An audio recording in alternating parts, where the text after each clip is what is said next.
30 de outubro começa mais um Agrodebate, o programa que debate o agronegócio.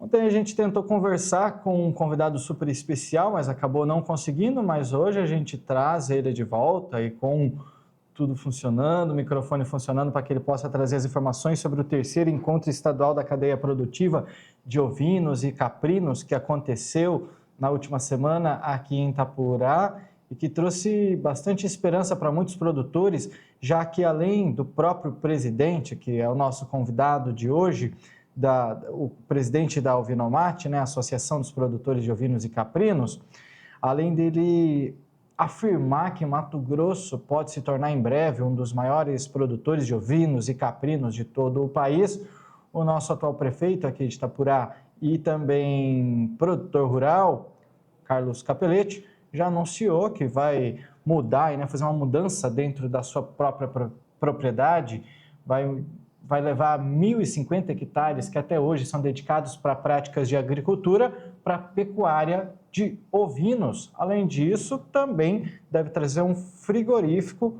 o que deve aí estimular muito a produção local. A gente vai falar sobre isso e um outro assunto hoje também que ainda não acabou e a gente quer falar sobre isso, viu?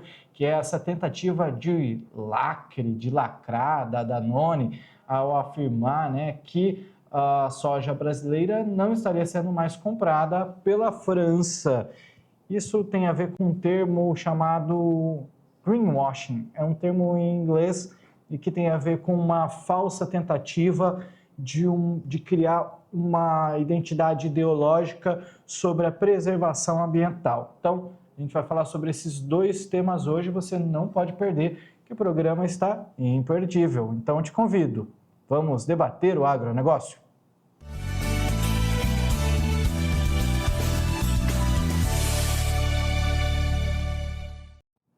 Estamos de volta e daqui a pouquinho tem Jornal da Record.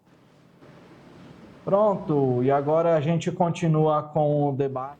O assunto de hoje é ovinocultura, já que o Estado pode se tornar o maior produtor de ovinos de todo o país. E quem fala isso, quem já falou isso em outros meios de comunicação, eu já ouvi por aí em entrevistas, em outras emissoras e por aí vai conversar conosco hoje, Daiane. Segundo ele, a gente pode se tornar, sim, o maior produtor de ovinos, ovelhas de todo o Brasil. Inclusive, existe a expectativa de um frigorífico vir aqui para o nosso município, um grande desenvolvimento e oportunidade para muita gente, né, Daiane? Sim, Gilson, uma grande oportunidade de uma nova rentabilidade também. Então, é importante a gente conhecer, né, sobre essa cultura. E a única coisa que eu conheço ultimamente é da carne, porque eu sou uma grande fã da carne, né, porque é uma carne bem diferente, bem saborosa. Então, eu quero muito que dê muito certo, que nós sejamos os maiores produtores, com certeza, do Brasil, né?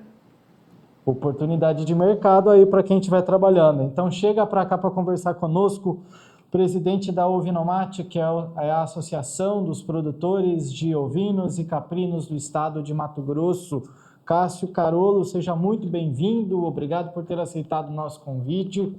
E eu já começo fazendo pergunta. Foi o senhor mesmo, que eu já vi por aí em entrevistas, o senhor mesmo que afirma que o Estado pode se tornar o maior produtor de ovinos de todo o país. A minha pergunta é, como? Seja bem-vindo, boa noite. Olá, boa noite aos nossos ouvintes. Boa noite a Josiane, você, a Daiane. Obrigado pela oportunidade aí, por estar participando aí junto com a TV Buritis. Sabemos do sucesso de vocês e o alcance que vocês têm aí na região. Mas, logicamente, vamos falar um pouquinho, né, da Ovinomate. Né? A Ovinomate é uma associação que já tem 25 anos, né? Ela não é muito novinha, ela já não é mocinha, mas dentro do estado nós tivemos alguns altos e baixos aí, em função logicamente de gestão, em função de, né, ter uma oferta grande na época e não termos frigoríficos, não temos colocação, né?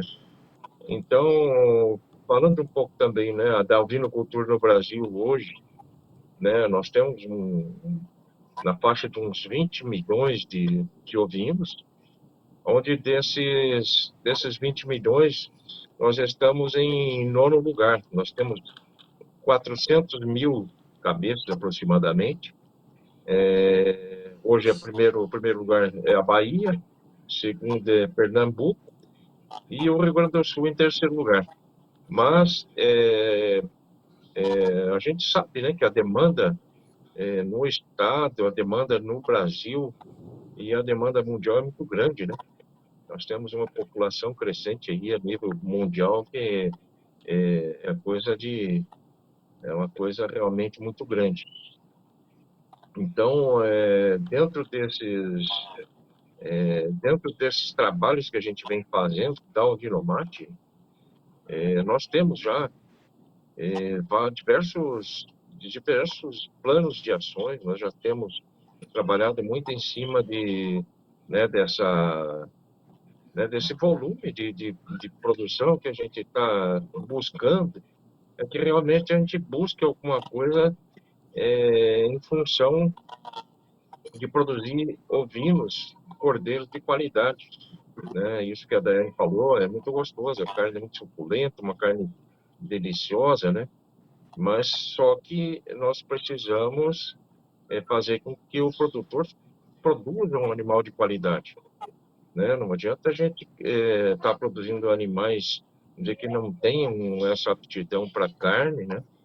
Em função desse trabalho que a gente está fazendo, a gente sempre fala, nós temos a ovinocultura da porteira para dentro, que seria o produtor com a qualidade, com a genética, com todo esse aparato de manejo sanitário, né? Então, o produtor, isso ele consegue fazer para dentro da porteira. Mas para fora da porteira é que é o grande entrave, né? A falta de frigoríficos, a parte de distribuição também, não só frigoríficos, mas o frigorífico também tem que distribuir. Ele tem que passar pelas gôndolas dos supermercados, ele tem que passar também pelos açougues, pelas churrascarias. Então, é muito importante que a gente faça esse trabalho em paralelo para fora da porteira, né? E fazer, além da produção de uma carne premium a nível de propriedade, a gente tem que buscar em paralelo todo esse desenvolvimento da cadeia produtiva. Não adianta você produzir animais, né, com qualidade, mas não ter o mercado, não ter o comércio. Precisamos planejar para que a gente consiga colocar nas prateleiras de supermercado, nas gôndolas, nos restaurantes, a gente consiga colocar animais o ano todo. Não pode ser de forma sazonal. Então, a gente está fazendo, né, todo esse planejamento de produção, com escalas de produção. A gente está buscando diversos frigoríficos também já no estado. Nós temos 8 polos, nós já temos 8 polos dentro do estado que a gente está desenvolvendo, que são regiões formadoras de opinião, são formadas junto com outras entidades, né, também. Então, para que a gente consiga levar essa cadeia produtiva como um todo. Daiane, quer fazer pergunta já? Eu vou aproveitar para perguntar, Como? vocês estão me ouvindo bem? Cássio, como Pois que, não.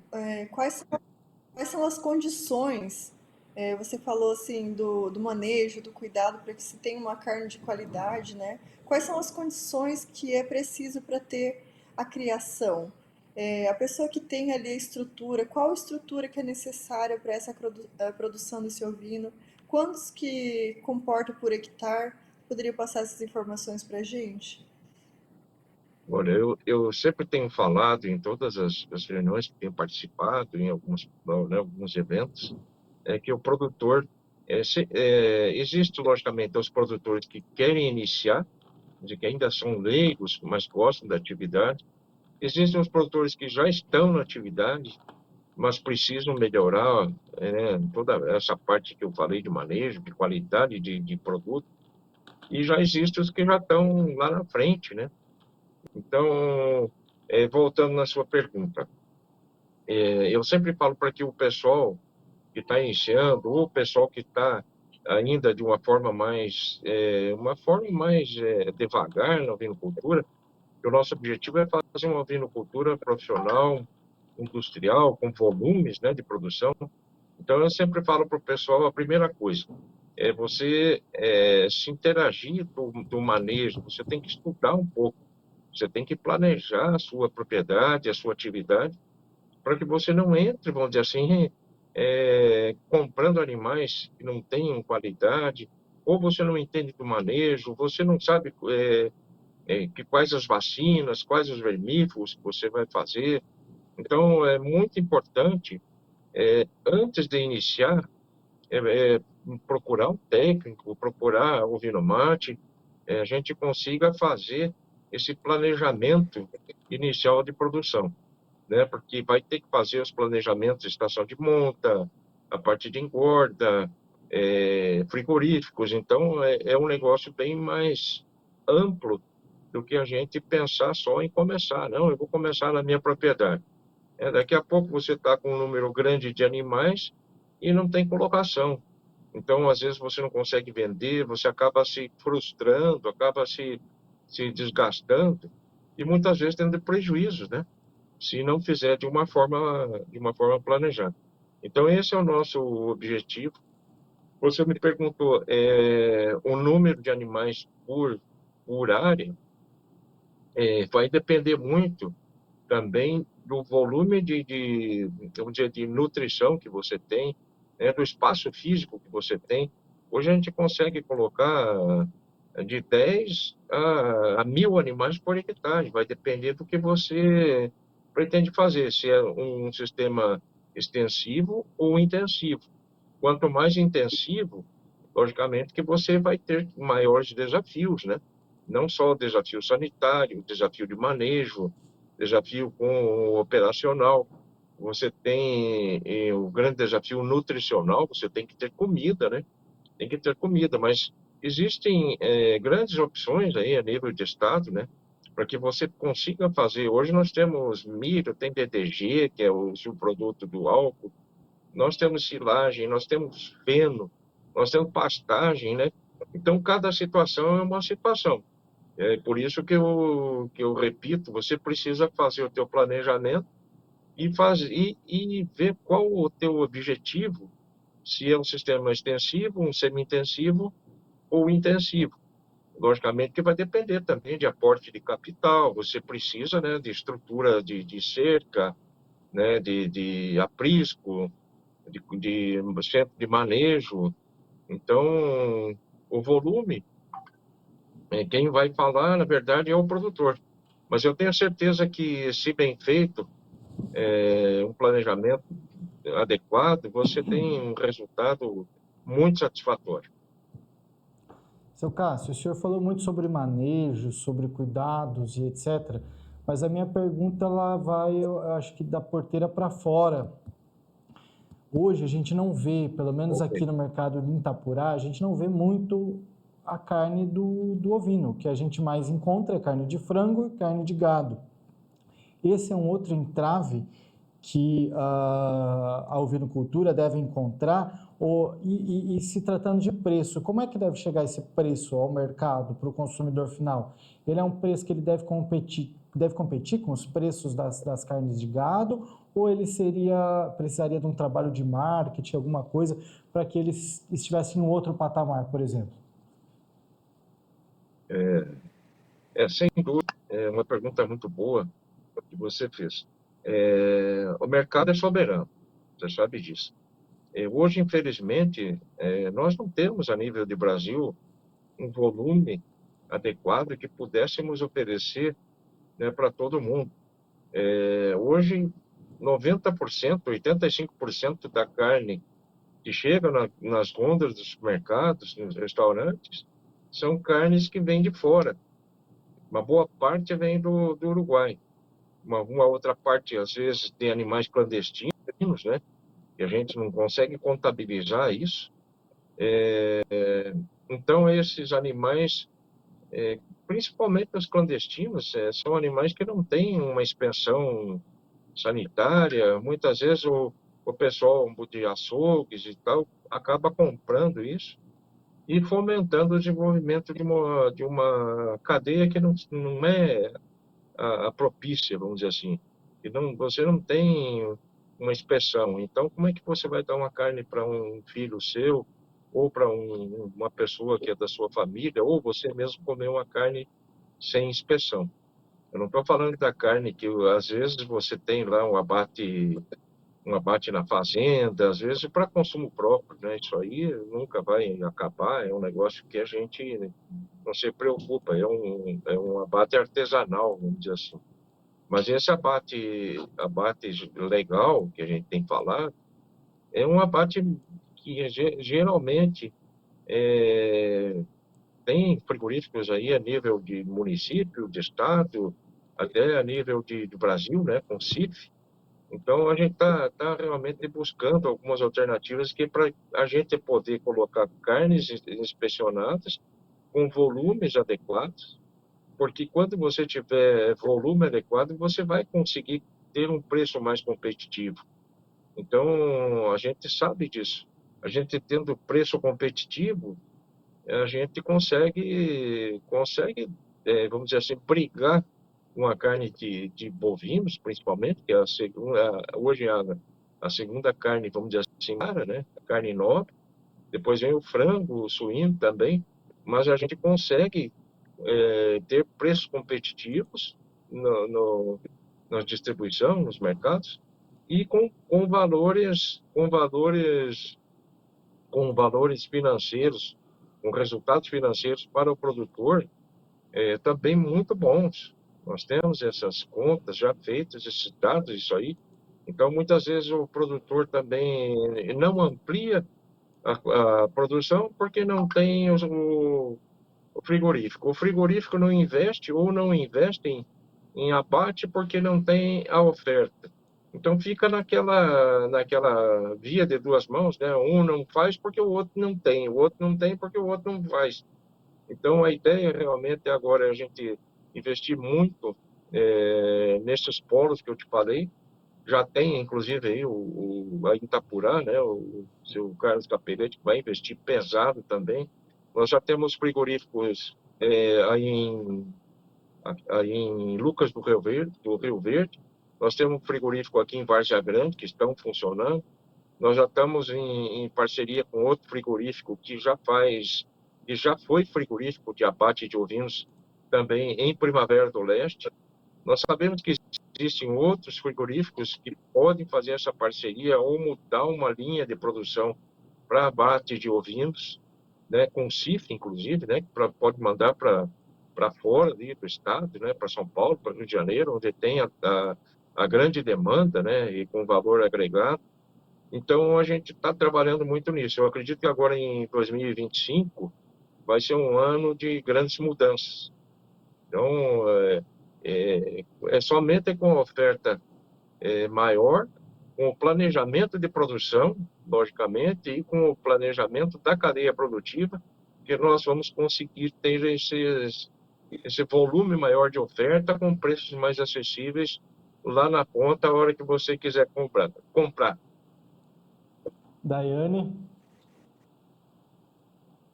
É até muito interessante que essa cultura seja implantada, né? Porque é uma carne muito saborosa e não só a carne, eu acredito que tenha outras finalidades econômicas também, como a genética, e se tiver mais algum, o senhor poderia pontuar pra gente, né? Perfeito. Bom, na carne, né, Daiane, a gente está acostumado, na verdade, a pedir carne de carneiro, né? Você vai no restaurante, eu quero carne de carneiro. A gente já começa pela nomenclatura errada. O carneiro, ele é um animal já mais velho, ele já foi reprodutor, né? Então a qualidade da carne, vamos dizer assim, é inferior, porque ele tem, né, toda a parte hormonal, ele já tem uma musculatura mais rígida. Então, quando você for no restaurante, você pede carne de cordeiro, por favor. Em cima, né, do que você me falou, o espaço é muito grande a nível de comercial, tanto para matrizes como para reprodutores, aí a nível de estado. Hoje a gente vê que a procura é muito grande, o pessoal tem ido buscar fora, na Bahia, tem ido buscar em São Paulo, até no Rio Grande do Sul tem ido buscar reprodutores. Então esse mercado aí é um mercado muito grande por bastante tempo. Eu calculo que isso vai 5, 8, 10 anos. E depois se tiver com um plantel alto, bem maior aqui no estado, a gente vai continuar precisando fazer a reposição desses plantéis, né? Tanto com reprodutores machos e fêmeas. Então eu não vejo, eu vejo como algo que não tem volta, sabe? Nesse investimento com animais POs. Nós temos aí boas cabanhas já a nível de Mato Grosso, diversas aí, mas ainda não consegue fornecer para todo o estado. A procura está sendo muito grande, o negócio está aumentando muito, então o pessoal que vai investir pode ter certeza que se investir em genética, o mercado também vai ser muito promíssoro. Seu Cássio, o senhor falou da nomenclatura, né? Não peça carne de carneiro, porque já é. Eu gostaria que o senhor diferenciasse isso, né, para a gente. Então, seria o mesmo animal, a diferença do cordeiro para o carneiro é a idade e também qual é a idade do abate ideal, né, para esses animais. Perfeito. Então, o cordeiro a gente fala em a classificação é através dos dentes, né? Então, o cordeiro que tiver dente de leite, até um ano praticamente, ele ainda é considerado cordeiro. Mas nós conseguimos fazer animais até de 6 meses, 4 meses, com o peso de abate. Além de você ter, né, essa idade mais jovem, você ter uma carne mais tenra, mais suculenta, né, mais macia, a gente também tem uma classificação em cima do score corporal, de gordura. Então, você também não pode ter uma carne magra e nem com excesso de gordura. As duas são prejudiciais para o produtor na hora da comercialização. Magra, ele não vai conseguir, logicamente, ter uma boa classificação no frigorífico, e gorda, ele vai ter também prejuízos, porque tem gordura visceral, tem gordura subcutânea, que acaba sendo tirado lá na hora do frigorífico, então ele vai perder em peso, né? 2, 3 quilos, 4 quilos, dependendo da situação. E isso é prejuízo para o produtor. Então, essa forma de orientação, né, de qualidade de cordeiro, a gente está batendo muito em cima, está discutindo muito com os produtores, nós estamos discutindo muito com os frigoríficos, né, para poder até bonificar o produtor com um preço melhor. O produtor X, o Y, ofereceu um cordeiro de qualidade, logicamente que ele tem que ter um plus, né? Ele tem que ter uma premiação em cima desses produtos. Não adianta ele pegar um carneiro e querer vender pelo mesmo preço de um cordeiro, que a carne é totalmente diferente. Mas também tem o seu mercado. As ovelhas, né? Ovelhas que não servem mais para reprodução, se tiverem com um bom corporal, serve para fazer kafta, serve para fazer hambúrguer, serve para fazer, né? Hoje tem muitas opções para fazer linguiças, fazer salame, embutidos, né? De carne ovina, que são excelentes também. Mas infelizmente não, a nossa população não tem esse hábito de consumo ainda. Você vai comer um cordeiro. Hoje ainda tem um pouco mais, mas antigamente eram 4, 5 cortes somente. Hoje tem carré, né? Você tem, né, o T-bone, existem alguns nomes que estão entrando no mercado e a gente vai fazer, inclusive, esse trabalho de mídia muito, muito bem feito. Já temos alguns projetos aí para serem aprovados a nível de governo do Estado, via Secretaria de Desenvolvimento do Estado. Então, a mídia, eu não tenho dúvida que faz parte, né? Essa divulgação é muito importante. A gente colocar para o pessoal, né, algumas formas de se fazer. Nós vamos fazer dias degustação. Nós vamos fazer, hoje mesmo, estava falando com o pessoal para nós fazermos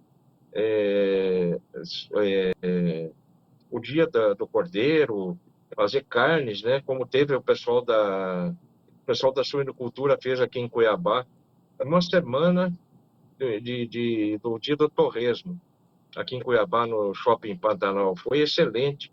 Então, tinha carne de suínos de todo tipo, panceta, tinha cozido, tinha churrasco, tinha embutidos.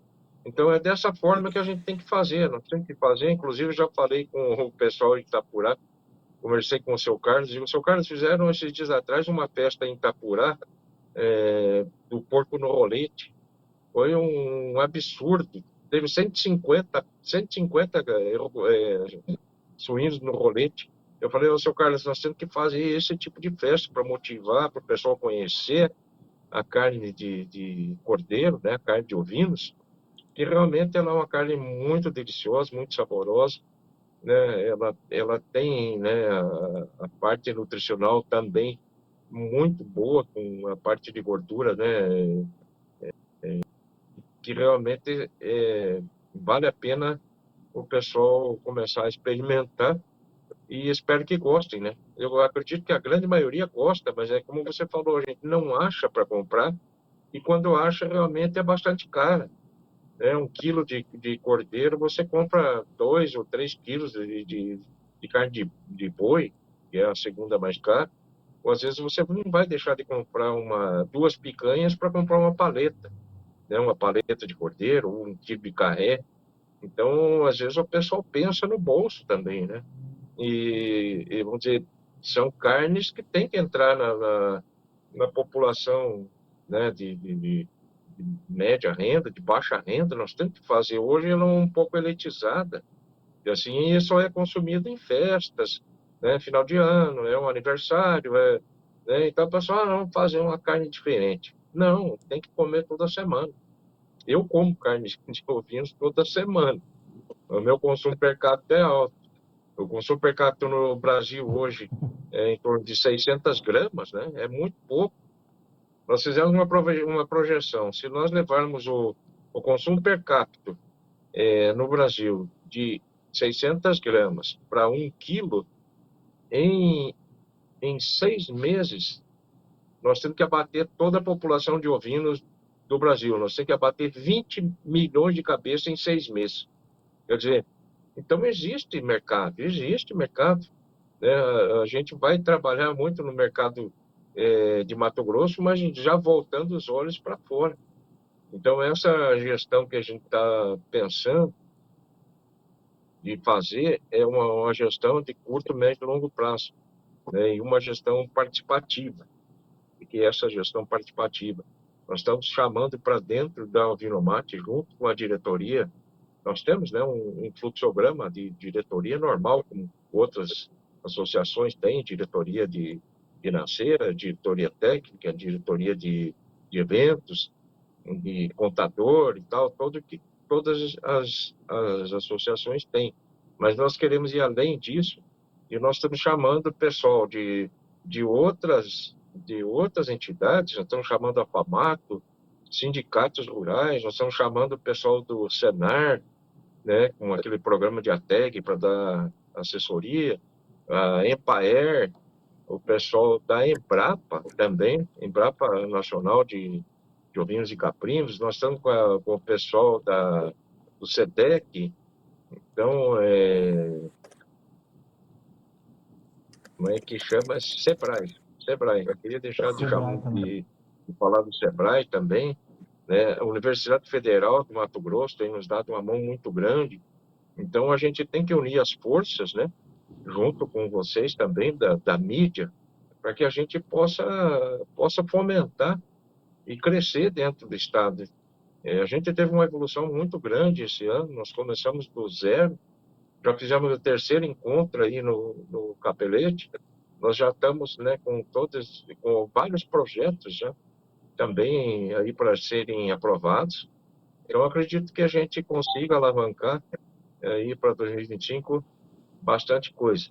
é um pouco demorado, porque depende de documentação, depende de um monte de entraves aí, mas o sucesso tá vindo. Eu acredito que todo esse esforço que nós estamos fazendo está sendo muito gratificante e nós já plantamos a sementinha. Agora é irrigar, é a gente cuidar, colocar um tutor para que a gente possa, a curto, médio espaço, aí, a gente tem uma evolução muito grande da ovinocultura no estado do Mato Grosso. E como você falou, pretendemos chegar aí a médio prazo entre os 3, 4 primeiros aí na produção de Essa, cordeiros no Brasil. essa pergunta que eu queria fazer. O senhor falou que a gente tem possibilidade de chegar nos maiores ou até o maior produtor de ovinos do Brasil. Vamos colocar um prazo? Quanto tempo o senhor chuta aí? Ó, a Olha, responsabilidade. dependendo porque é o seguinte, né? O que que a gente precisa fazer, José, para que a gente consiga ter esse resultado aí a médio prazo?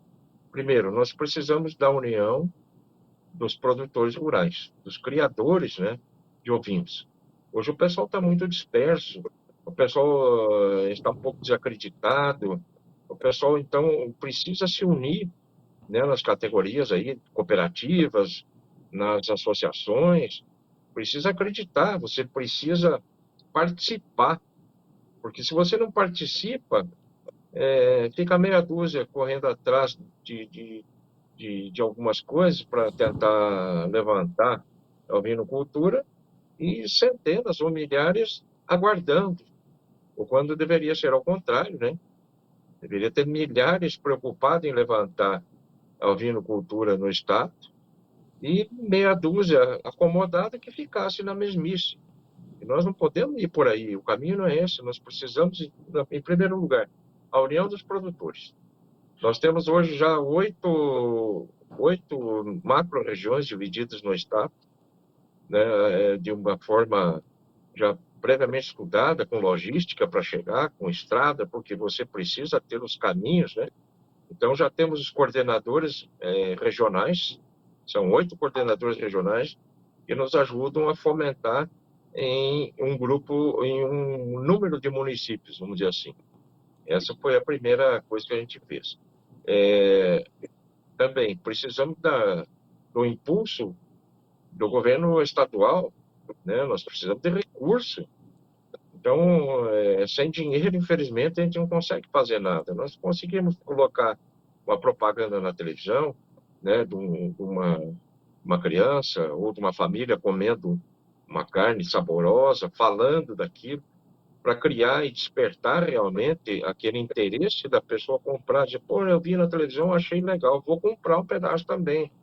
Nós precisamos de preços acessíveis, né, qualidade de produto, um corte bem feito, uma embalagem bem feita, né, de preferência até rastreada, que você possa saber, eu comprei lá no fulano, no ciclano, né, numa propriedade que é autossustentável, e é o caminho, é o caminho.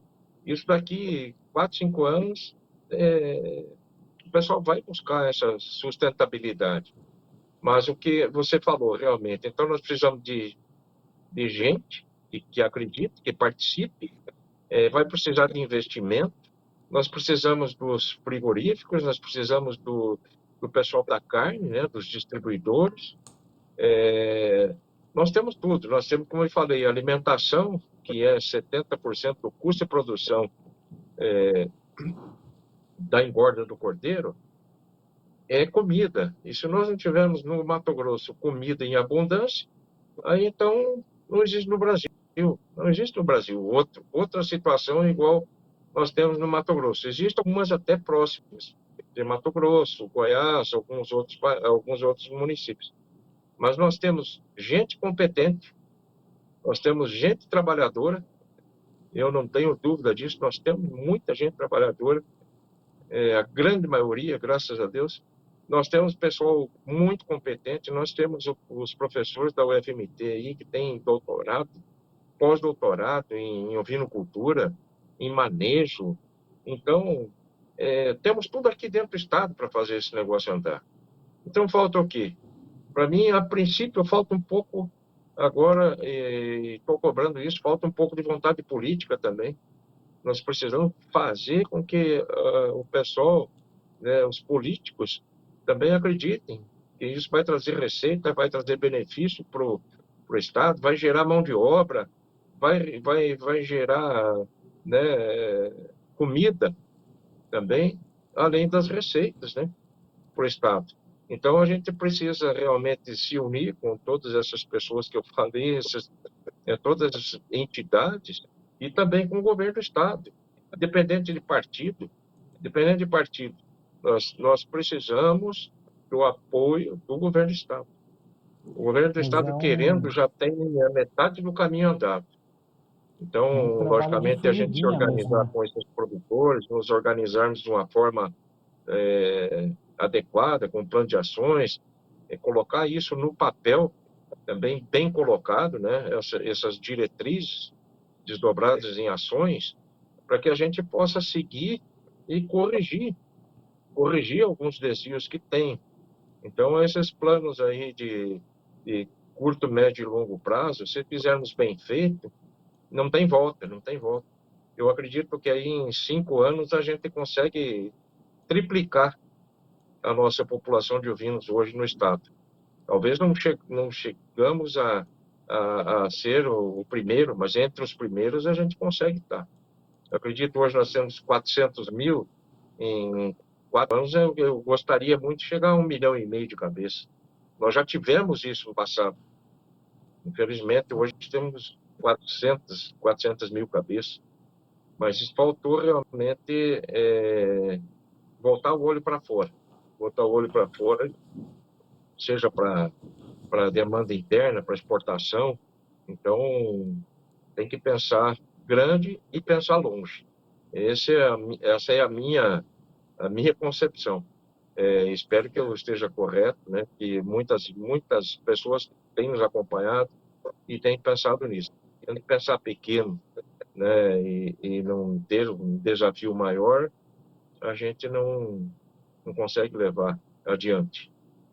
E é um trabalho de formiguinha. E no que depender do agrodebate, o senhor vai participar outras e outras vezes conosco aqui, para que a gente possa também incentivar, né, Daiane, além do comércio, mais conhecimento sobre essa carne que a Daiane conhece bem, né, Daiane? Saborosíssima, né, minha amiga? Saborosíssima. E ele comentou muito bem, o Cássio comentou muito bem sobre o preparo. E a gente até tem uma frase que a gente até fala. O cordeiro, ele é uma das melhores carnes que tem, mas tem que saber preparar, porque tem gente que não sabe, daí não fica tão bom. Então essa é uma dificuldade da população, às vezes não saber preparar. Sem dúvida, sem dúvida. Eu vejo até aqui em casa, minha esposa nunca gostou de carne de cordeiro, achando que era dura, que era uma carne doce. E um domingo eu fiz só carne de cordeiro. Digo, não, o almoço é por minha conta hoje. Você pode fazer uma salada, maionese, e a carne eu vou fazer. E quando ela viu, ela assustou e falou que não gosta de carne de cordeiro. Mas eu pedi para experimentar. Experimenta, come para ver. Resumindo, ela ficou até roendo o ossinho do carré. E agora ela está sendo uma grande consumidora.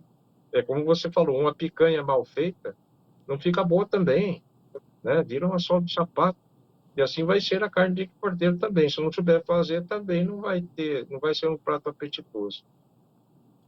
Seu Cássio, a gente agradece muito sua participação. Eu sei que seu tempo é muito corrido, mas a gente fica grato pela tua participação e esperamos tê-lo outras vezes por aqui.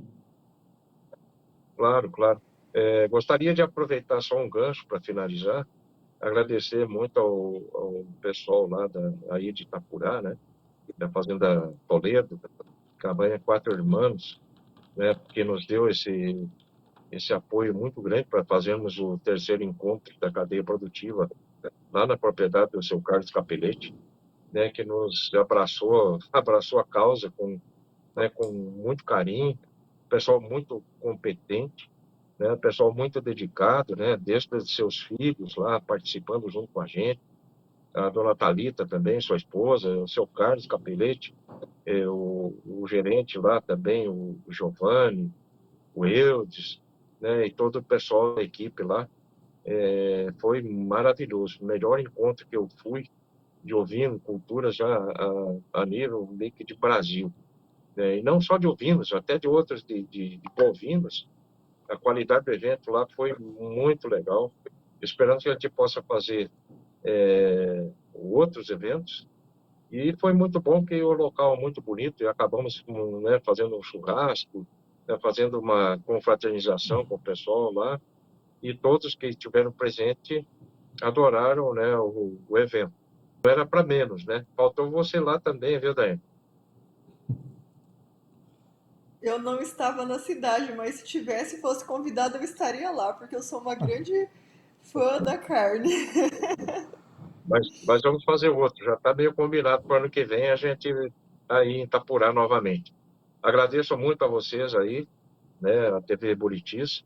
Pode me chamar, eu fico à disposição de vocês, né, para que a gente possa estar levando mais informações, números, né, de comparativos aí de produção, né. Eu acho que é muito importante essa divulgação, né, através dos canais de mídia. Muito obrigado, uma boa noite para vocês e fiquem com Deus. Obrigado, seu Cássio. Até uma próxima oportunidade. Daiane, vamos fazer uma pausa, daqui a pouco a gente continua esse debate. Combinado? Você de casa segura aí que o Agrodebate volta já.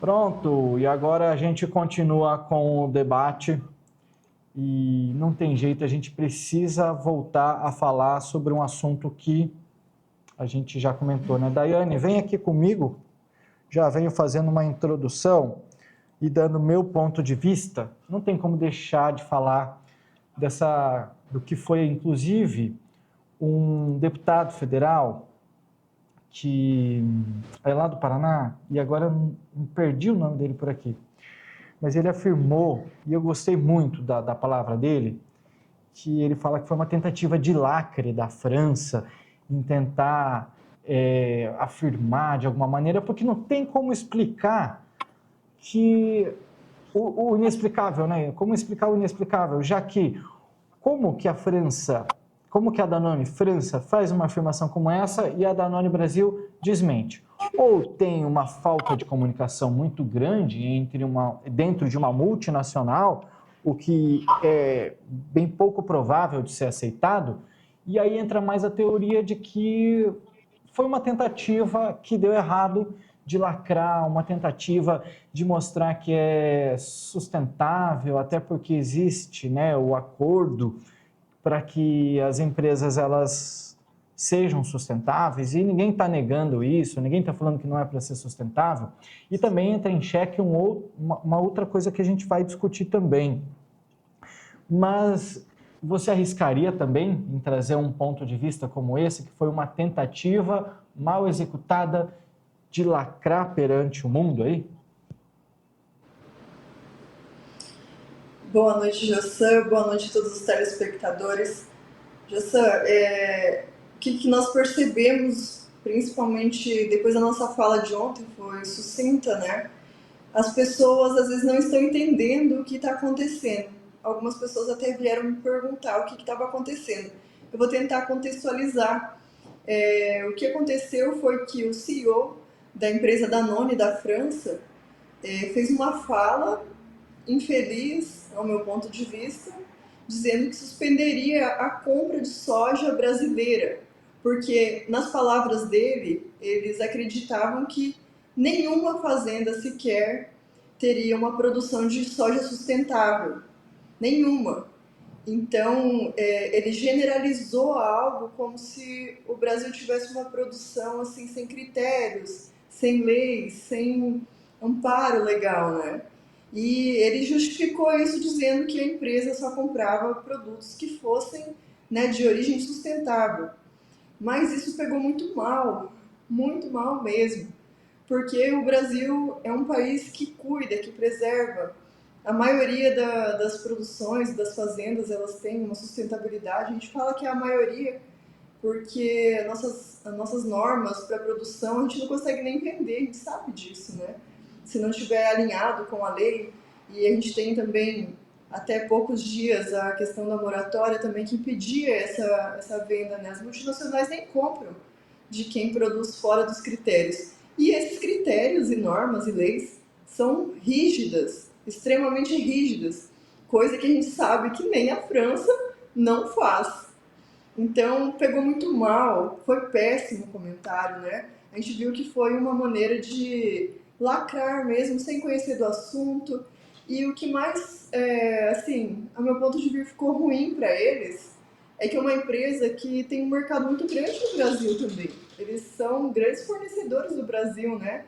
De produtos da Danone. Quem não conhece o Danoninho, né? Quem não dava para o filho o Danoninho, nós até, com certeza também somos consumidores, ou éramos, né? Dependendo do boicote. Mas uma empresa que está no Brasil há 50 anos, né, Jussan? E não tem um conhecimento que fala uma coisa dessa sem um menor domínio de conhecimento. Como que a minha empresa está no país e tem um grande mercado brasileiro e não sabe do que está falando dentro do país, que é um consumidor? Então, o que aconteceu foi um contragolpe, né? Então, a população mesmo começou a ver isso com maus olhos e começaram a falar em boicote reverso, né? Ah, eles não vão comprar, tudo bem, é uma demanda de livre mercado, e se nós também não comprarmos deles? Né? Porque, então, se a gente for aplicar a mesma medida com eles, eles não têm praticamente nada de reserva legal, a produção deles é toda sem critérios, então vamos fazer na mesma forma, né? Na mesma moeda. E imediatamente essa repercussão negativa veio com uma desmentida, né? Falando que estava desmentido, que aquela afirmação não era correta, mas depois de ser publicado pelo CEO, então a gente não é inocente, né? Ninguém aqui é inocente a ponto de saber que não colou a lacragem deles, muito pelo contrário, eles estavam sendo cancelados. Foi exatamente isso. E aí, só para que a gente possa, também vamos ajudar o telespectador a entender melhor, parece que, e a gente vem falando isso todos os dias aqui, né, Daiane? Parece que a França, a Europa de maneira geral, a União Europeia, tem tentado desvalorizar o nosso produto. Já existe um acordo de compra dos produtos, das commodities, soja e milho do Brasil, desde que essas terras não sejam desmatadas, mas o acordo é a partir de 2008, e desde então as regras estão seguindo de maneira rígida, né, Daiane? Mas o que parece é que quando a gente atingiu o nosso objetivo, chegamos no objetivo que eles queriam, parece que quer criar mais uma regra em cima, mais uma regra em cima. E é isso que deixa o produtor de soja cansado, e é isso que faz com que o produtor cada vez cresça mais, né, a sua voz, o seu poder, e criam-se campanhas como essa, como de boicote contra a Danone, que parece que eles nunca estão satisfeitos, nunca vão chegar num patamar. E só para que o telespectador entenda um pouco melhor também, eles afirmam, existe também uma tratativa, né, da Danone de não comprar de áreas que não são desmatadas, mesmo legalmente. Mas e aí, vai comprar da onde então? Porque eles mesmo não tem área preservada. Nenhum lugar tem tanto preservado. E aí a gente vai fazer o quê? A gente não pode continuar da onde a gente está, não que seja apagar tudo que se passou, mas não tem como também a gente levar em conta. Vamos levar em conta até a data de Cristo? Vamos até o ano zero? E aí nada que se foi realizado a partir de lá pode ser válido? Então nada vai ser sustentável, porque sabe-se lá o que se acontecia. Então, até onde vão essas regras, né? É exatamente isso, Jossan. E essa fala, ela pegou tão mal que assim, a gente teve uma reação da própria AproSoja do Brasil, né, que já levou imediatamente um pedido de critérios, né, para que fossem reavaliadas as palavras, né, porque ele colocou, imagine, nós temos aqui no Brasil diversas, milhares de fazendas super sustentáveis, que tem todo um ciclo, né, de reciclagem, de energético. A gente conhece muitas fazendas até aqui em Itapurá que são exemplos de sustentabilidade, né, que fazem o ciclo completo.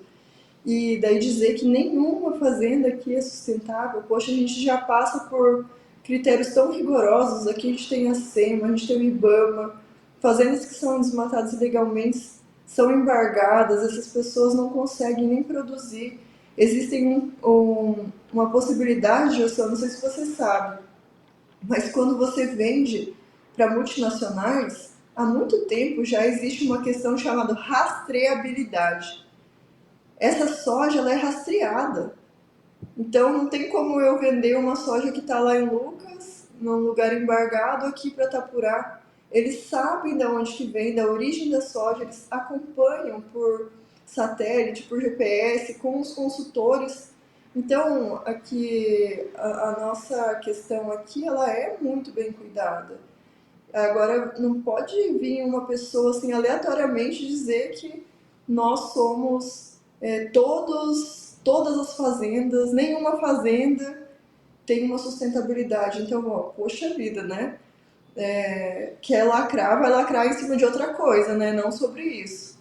Então ficou muito mal, pegou mal. Até eles eu acho que perceberam que isso vai ter um efeito negativo, com certeza vai ter um efeito negativo, tanto é que eles voltaram atrás na fala e disseram que vão continuar comprando normalmente, né? Mas assim, o nosso mercado brasileiro hoje vende bem pouco para a França. O nosso maior comprador é a China, então, tanto é que o nosso mercado, ontem eu até dei uma olhada no mercado de soja e não teve significância nenhuma nas precificações, então a França comprando ou não do Brasil não vai ter impacto sobre nossos valores, né? Agora, com certeza o mercado brasileiro pode ter um impacto para eles. Então a gente tem que ver até onde que vai essas políticas, né, de lacradores que vêm falando de assunto que não tem domínio, mas o que mais impacta é uma empresa que tem um mercado há tanto tempo num país, não conhecer a realidade do país. Isso é bem chocante, né? E eu vejo como oportunidade também, Daiane, desse debate ele ser levado, ele cada vez se expandir mais, né? A gente já havia até conversado um pouco antes disso tudo aqui para a gente se preparar para essa conversa, mas eu acho que nem vai dar tempo da gente conversar tudo o que a gente gostaria, mas existe um termo aí dentro disso tudo, só para que a gente plante uma sementinha dentro da cabeça de cada uma das pessoas que estão nos assistindo, que é o termo greenwashing, que para mim é uma oportunidade até da gente falar sobre isso. Por quê? Porque é um termo que você usa, na tradução literal, seria a lavagem do verde, né? Você usa o termo de sustentável, de verde, quando na verdade você não é. Você está jogando uma fake news. Eu sou sustentável, eu sou verde, eu sou isso, quando na verdade não é. Para mim, esse tema ele ficou muito claro aí dentro dessa história toda, porque foi uma tentativa deles mostrarem que o Brasil não é sustentável, quando na verdade o produtor brasileiro veio com tudo em cima e falou: nós somos sustentáveis sim. Então eles tentaram usar disso contra o Brasil e não funcionou. Então aqui fica o alerta e que sirva também, como eu falei ontem também por aqui, né, Daiane, eu falei para você, vira para um lado, vira para o outro, né? Do Washington Oliveto foi uma maneira de agir dele, que seja uma maneira para que a Danone conheça o mercado brasileiro, conheça o produtor rural brasileiro, conheça a força do agro brasileiro, para que ameaças como essa não sejam mais feitas, né? É isso mesmo, Jossan. E isso também fica como lição para a gente, de uma situação também que eu pensei, como nós estamos nos comunicando, como o Brasil se comunica. Muitas vezes as pessoas que se dizem comunicadores, que têm muitos seguidores, são pessoas que não estão a par de toda a situação do agronegócio, né? Não conhecem a realidade das fazendas, da produtividade. Então, elas falam o que elas acham, sem conhecer a realidade, né? E esse é o nosso papel na comunicação, e a gente tem que levar a verdade, doa quem doer, né, Gessan? A gente está aqui para mostrar um pouco da verdade para a população, porque se a gente sair aqui falando o que a gente só acha, sem pesquisar, sem fontes, né? Então, isso que tem acontecido muito no Brasil. Pessoas que são populares, sem conhecimento, elas falam no Brasil. Mas o que a gente precisa ter? A gente precisa ter uma defesa, né? Cadê o ministro da Agricultura? Ele tem que se posicionar com relação a isso. O presidente da República, porque isso foi um ataque à nossa nação inteira. Se a gente for analisar um ataque desses, porque eu considero até um ataque, uma fala que generaliza, né, que vem desmoralizar, descredibilizar a nossa maior cultura, que é a agricultura, que é a soja, né? Nós somos o maior produtor do mundo, então a gente precisa também estar sempre posicionado e ter meios e defesas, né? Então quem nos representa precisa também ter uma postura de defesa. E a gente precisa também se posicionar mais com relação a isso, porque cada vez mais eu vejo a necessidade de posicionamento, Jussan, das pessoas que são no meio do agro, não só para o agro, mas para toda a população. Inclusive, né, a gente chegou a fazer, e vamos tentar amanhã descobrir, a gente fez uma ligação do que a gente pode tratar de ameaça, uma tentativa de ameaça da França contra a produção brasileira, com a aprovação, né, a publicação daquela lei da moratória da soja, que inclusive é um projeto de lei de autoria do nosso deputado estadual Gilberto Catani, que é da nossa região aqui, e nos orgulha muito, e inclusive já fica aí, inclusive para a gente concluir essa conversa amanhã, junto com ele, já que ele estará conosco aqui amanhã no Agrodebate, né, Daiane? Hoje o nosso tempo já se encerrou, infelizmente, mas amanhã a gente vai receber Gilberto Catani, deputado estadual, que é autor desse projeto de lei e que, pelo menos no meu ponto de vista, essa resposta da França tem a ver com a moratória da soja. Vamos falar sobre isso amanhã. Daiane, obrigado. Eu que agradeço, Jussan, a todos os telespectadores. Espero vê-los amanhã novamente. Estamos juntos, então. Obrigado, boa noite e até amanhã. A você ligado na TV Buritis, fica agora com as informações do Brasil e do mundo no Jornal da Record. Uma boa noite.